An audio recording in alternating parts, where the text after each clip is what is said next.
Hi everyone, in this video we're going to be talking about how quick and easy it is to set up a SpecView project and have it communicate with your instrument.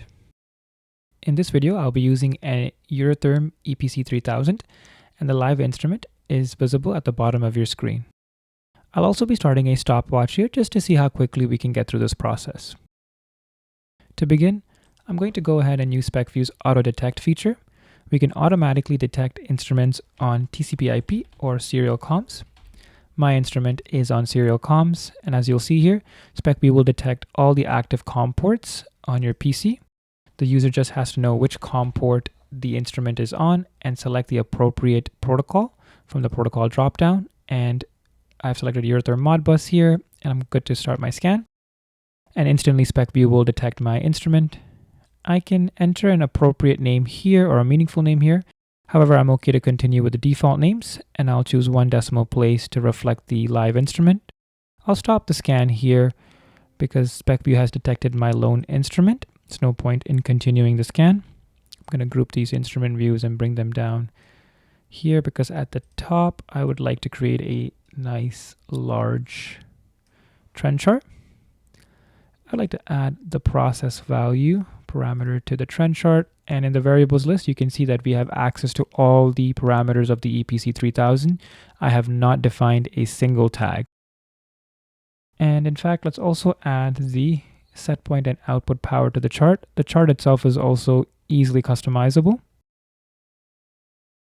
And I also want to see these 3 parameters on the screen in a numerical format. Just spread them out a little bit here. And I'm going to save this page. I'll call it home.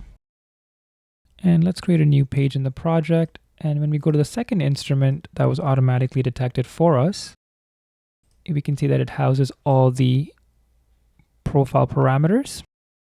And I'm going to create a quick profile screen here. And for segment 2, I don't want any of the parameter names or instrument names. I just want the values, so it'll be a little cleaner. Drag it a little bit closer, and let's make a nice big button.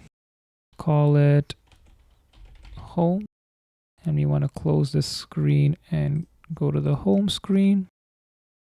And let's save this page. Let's call it profiler. And then here, let's go ahead and create a button.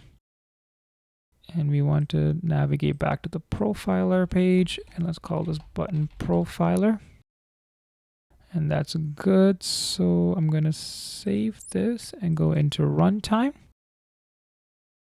And I'm going to stop my stopwatch here, because as you can see, in under 3 minutes, I was able to automatically detect my instrument and set up a project. And in the project, I was able to create a trend chart with the values also being visible in a numerical format. And if I click on the value here, I can change the set point to 50. And you can see that the controller is now going to try to ramp the process value up to the new set point. And on the second page, the profiler page that we created here, let's get rid of this stopwatch. We can see that we have created a quick and small profiler page, which is just as easily customizable. And we can save thousands and thousands of profiles like these with SpecView recipes in the project. If you have not heard of SpecView recipes, I would strongly recommend you go and watch our video on that. The link to that video is in the description below. When we navigate back to the home page, we can see that the controller is still trying to adjust to the new set point. And this is just the tip of the iceberg when it comes to all the features that SpecView can offer you. For example, we also have automation, security with password levels, remote connections, etc. If you are curious about such features or just have general inquiries about SpecView, please feel free to contact us. Our contact information is in the description below. Thank you so much for watching, and until next time, have a great day.